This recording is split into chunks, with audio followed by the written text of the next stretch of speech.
தமிழக வெற்றி கழக தலைவர் நடிகர் விஜய் வருகின்ற நாடாளுமன்ற தேர்தலை முன்னிட்டு முக்கிய அரசியல் தலைவர்களுடன் ஆலோசனை நடத்த தயாராக உள்ளதாக தகவல் வெளியாகி இருக்கிறது. இதில் முக்கியமாக காங்கிரஸ் கட்சியின் முன்னணி தலைவர் ராகுல் காந்தியுடன் நேரில் சந்திக்க அவர் நேரம் கேட்டுள்ளதாக தகவல் வெளியாகியுள்ளது. இந்த சந்திப்பு விரைவில் நடைபெறும் என கூறப்படுவதால் தமிழக அரசியல் வட்டாரத்தில் வெகுவாக எதிர்பார்ப்பு நிலவியுள்ளது. இந்த காலகட்டத்தில் திமுக காங்கிரஸ் கூட்டணி உறுதியாக இருக்கிறதா என்பதுதான் கேள்வி.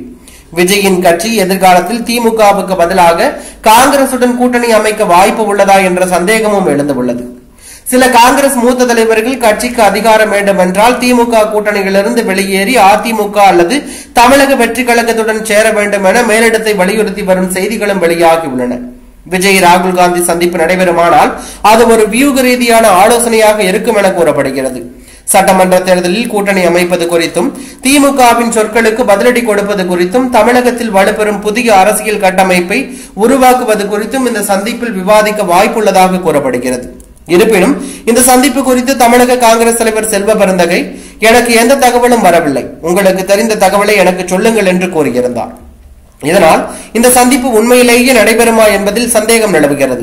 அதே நேரத்தில் சமீபத்தில் திமுக எம்பி திருச்சி சிவா கலைஞருடன் பழகிய நாட்களில் காமராஜர் குறித்து பேசியது காங்கிரஸ் வட்டாரத்தில் நெகிழ்ச்சியையும் அதே நேரத்தில் முக்கியமான வரலாற்று பின்னணியையும் வெளிப்படுத்தியது. ஆனால் இது திமுக காங்கிரஸ் இடையே பழமையான ஒற்றுமையை மீண்டும் எடுத்துச் சொன்னது என அரசியல் விமர்சகர்கள் கருதுகிறார்கள். விஜய் அரசியல் களத்தில் அடிக்கடி ஆழமான பயணங்களை மேற்கொண்டு வருகிறார். அவர் எடுக்கும் ஒவ்வொரு முடிவும் அரசியல் கண்காணிப்பாளர்களால் கூர்மையாக கவனிக்கப்படுகிறது.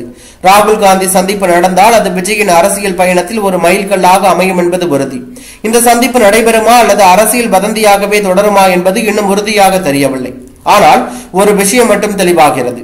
விஜய் அரசியலில் ஒரு சாதாரண பங்கேற்பாளராக அல்ல, ஒரு வியூக வடிவமைப்பாளராக தன்னை மாற்றிக்கொண்டு வருவதாக தகவல் வெளியாகி பரபரப்பை ஏற்படுத்தியுள்ளது.